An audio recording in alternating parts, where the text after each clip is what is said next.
the control of the ever-increasing number of high-speed jet and other aircraft demands a means for the rapid acquisition and display of accurate, continuous information on aircraft positions and identity.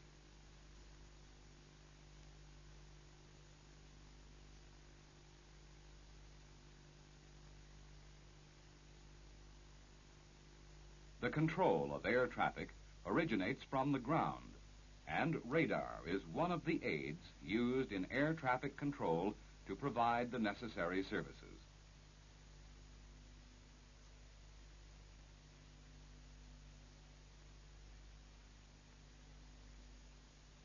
As you know, primary radar emits short, powerful pulses, parts of which, upon being reflected by an object, in this case an aircraft, return to the radar antenna and appear as a small blip on the radar display, thus giving an indication of this aircraft's position.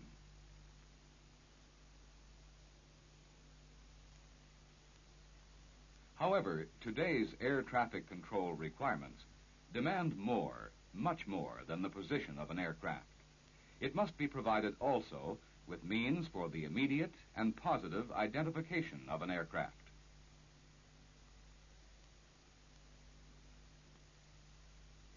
Secondary surveillance radar provides this means. It can identify and monitor even a very small aircraft at long range and at great height, provided the latter is equipped with a transponder. Briefly put, secondary radar interrogates, that is, it questions the radar transponder in an aircraft on the radio frequency of 1,030 megacycles. This interrogatory signal triggers a reply from the transponder in the form of a new and greatly strengthened signal on the radio frequency of 1,090 megacycles to the ground equipment, where it appears on the radar display in a distinct form.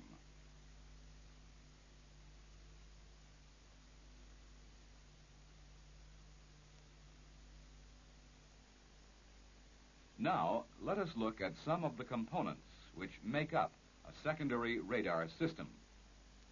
This building houses the interrogator, transmitter and receiver units,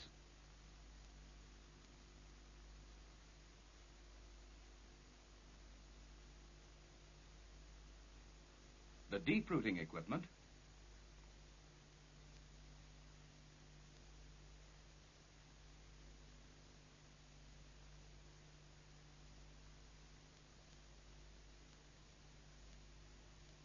the common and non-common decoders. We will discuss defruiting and decoding equipment later on again.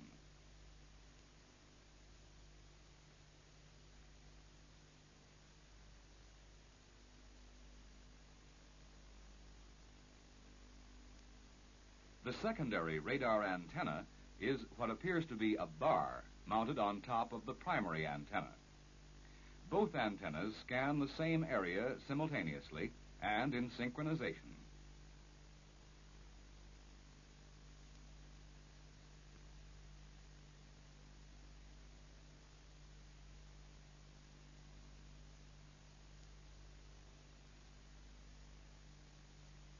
The components in the air traffic control center are the master control box and the associated sector remote control boxes.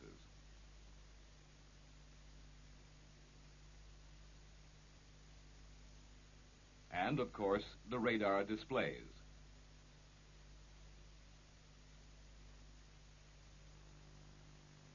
Here are the airborne components in the cockpit of an aircraft: the receiver, signal processing and transmitter panel,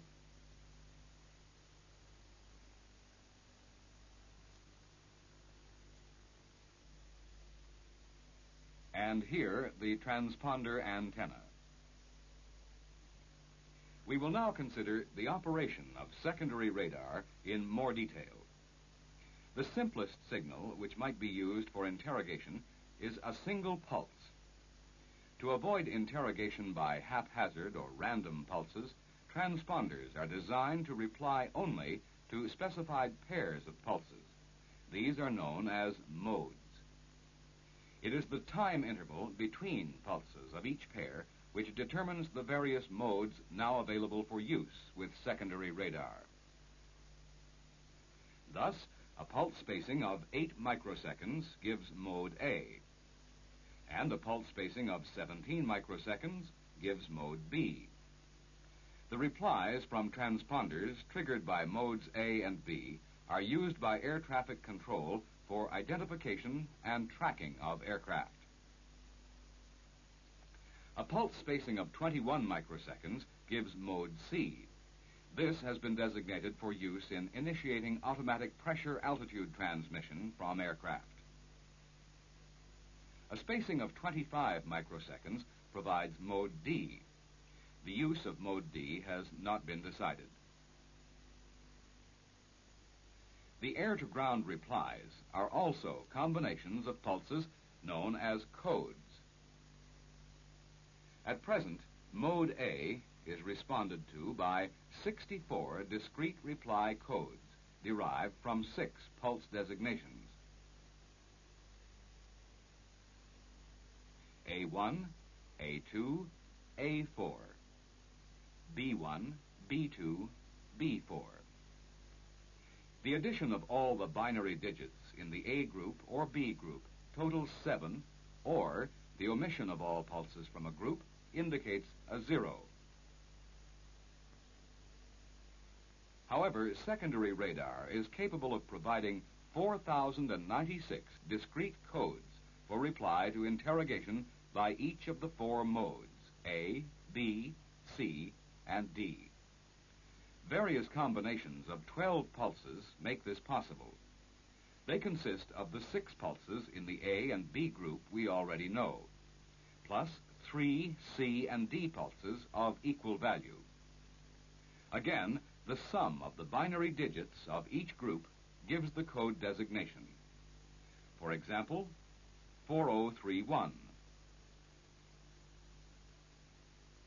A special identification pulse, or SPI, can be transmitted with any code upon request by the air traffic controller, simply by the pilot pushing a button.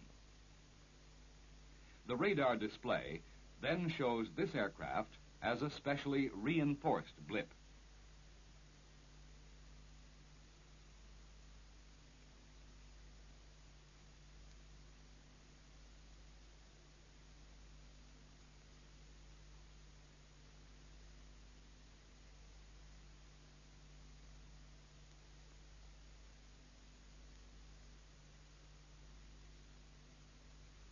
Certain codes have been adapted by ICAO for particular functions.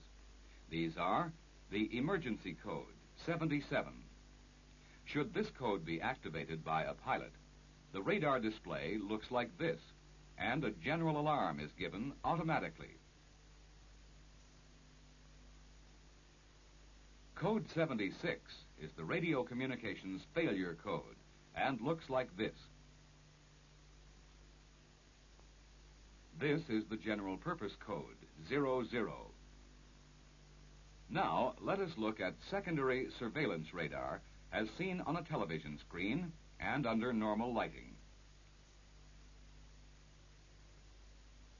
This is made possible by an electronic scan system capable of accepting primary as well as secondary radar information. It maintains a display of present as well as past information for as long as 120 seconds. Facilitating the analysis of complex situations and decision-making in the control of air traffic. And since it does not require the same degree of concentration when monitoring aircraft in comparison with a conventional radar display.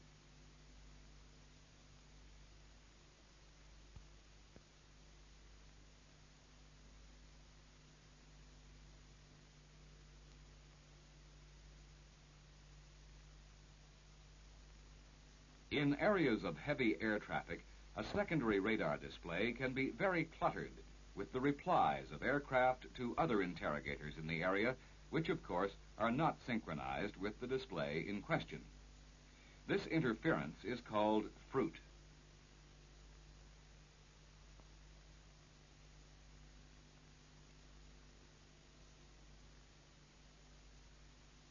While decoding reduces this clutter, it is desirable to equip the decoders with a defruiting device, which accepts for decoding and display only replies synchronous with the interrogation, effectively removing this fruit. Transponder returns can be displayed either raw, coded, or decoded. This graphic shows the appearance of the raw video code train. 47. There are 4 separate divisions between the framing pulses and the information pulses, indicating that the reply is composed of A4 and all the B pulses. Here, code 77. It gives all the pulses of the A and B group between the framing pulses. Obviously, it is difficult and undesirable for the controller to try to distinguish visually the individual code trains on his display, especially when this is not defruited. The remote control box enables the controller to defruit and decode transponder returns, so they will appear on his display with a maximum of 2 slashes. You will observe these throughout this film. A radar controller must know when to expect interference.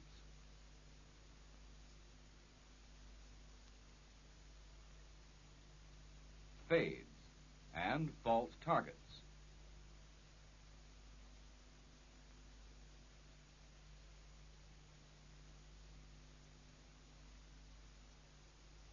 And radar jamming.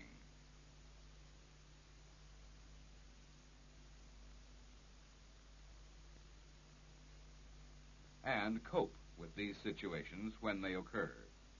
Your instructors will explain these phenomena in greater detail.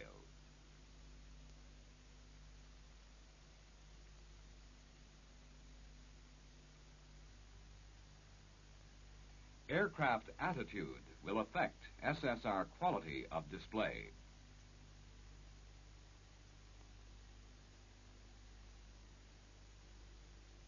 Since the transponder normally is located at the bottom of the aircraft, a turn or steep climb may block the pulse pairs transmitted by the interrogator, and the transponder will not reply. However, in most instances, good primary radar returns may still be observed.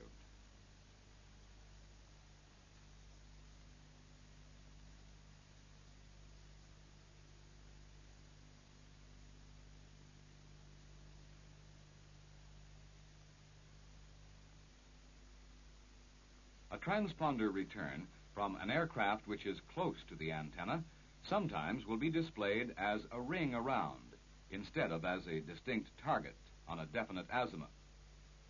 This may be corrected by requesting the pilot to squawk normal. That is, turn the control of the transponder to the normal position or turn the transponder off entirely by instructing him to stop squawk. But side lobe suppression systems remove this ring around more effectively.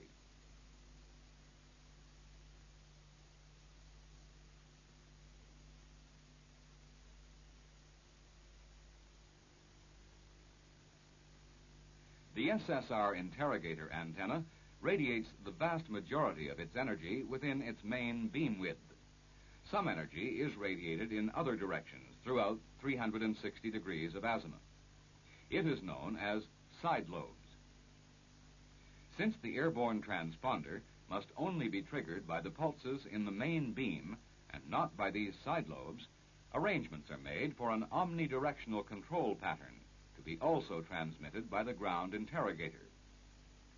The design of the airborne transponder is such that it will only reply when the interrogation is more powerful than the omniradiation field. And this is only the case within the main beam of the SSR interrogator antenna. This technique is termed side lobe suppression, SLS.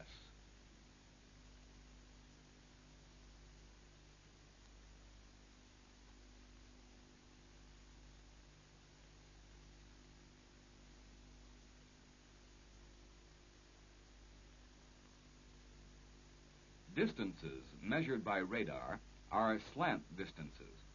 That is, the distance along a straight line from the ground station antenna to the aircraft, and not the horizontal distance to the point on the ground directly below the aircraft.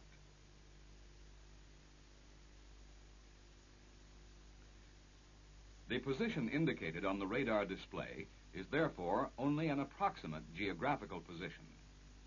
The height of the aircraft above the antenna is also important.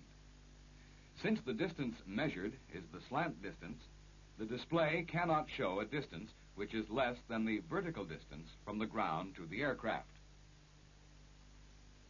The radar blip of an aircraft flying at flight level 270 over a ground station located at sea level, for example, cannot be displayed at less than 5 miles from the antenna site depicted on the radar display.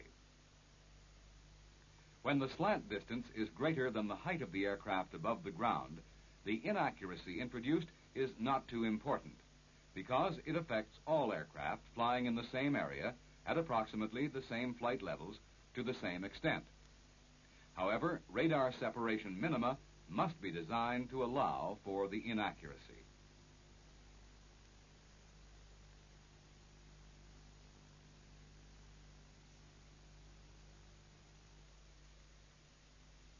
The principal advantages of secondary radar to air traffic control are reinforcement of the primary radar blips, which make it easier to monitor and track aircraft.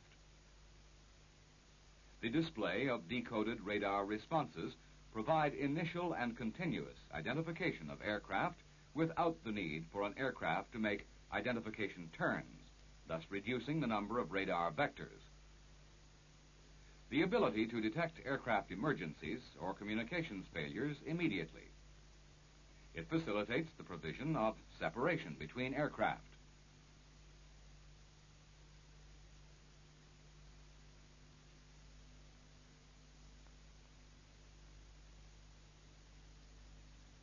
These factors reduce the overall communications workload between controllers and pilots considerably.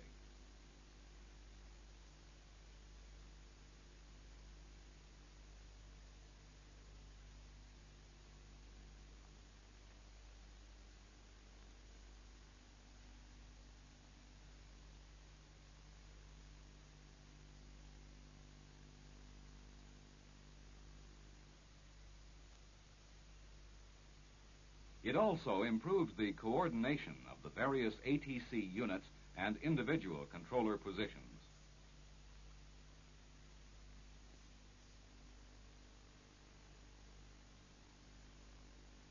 To identify an aircraft prior to accepting responsibility for control, a controller can request a pilot to change the transponder code. The controller will call a specific flight. Pan American 807, this is Friendship Control. Squawk code 47 Alpha and ident. The meaning of this phrase is select mode A and code 47 and use the SPI, the Special Position Identification Pulse. The pilot, after acknowledging this message, will set his transponder control as requested.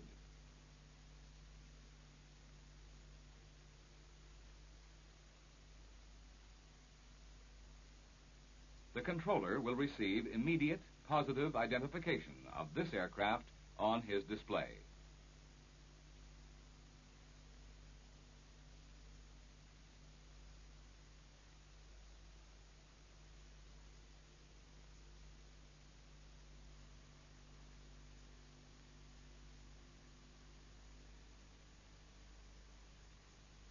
Normally, specific code assignments are made for climbing aircraft on departure.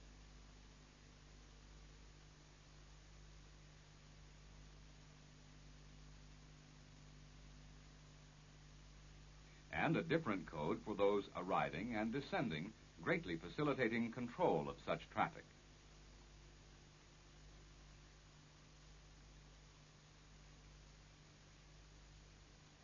Similarly, different codes may be assigned to aircraft cruising above a specified flight level and those flying below it.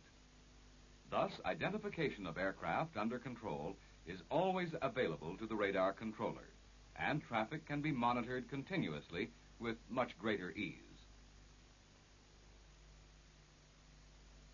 Today's secondary surveillance radar, with its great height and range capacity, already is of great value to the air traffic controller and pilot. But its full potential is much greater when all the modes and codes now available are put into full use with appropriate instrumentation. It will provide still better utilization of airspace, allow the automatic tracking of aircraft, give continuous aircraft position and automatic pressure altitude information, allow the automatic visual transfer of control, filter out aircraft not within the bands of flight levels under control, thus relieving the controller from many routine tasks. Indeed, the future of secondary surveillance radar assures still safer and more efficient air traffic control.